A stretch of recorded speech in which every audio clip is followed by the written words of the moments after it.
Aí, gente, boa tarde. Estamos aqui ao vivo do Shopping Passeio no bairro do Quatraque, convidando vocês para o espetáculo Alice no País das Maravilhas.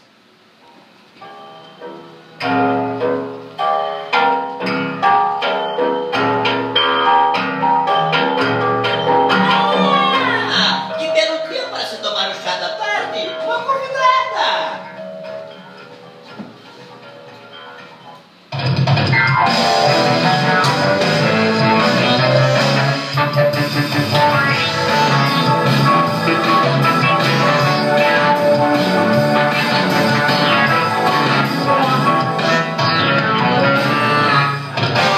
Aniversário não tem graça não. A cada ano só tem uma vez.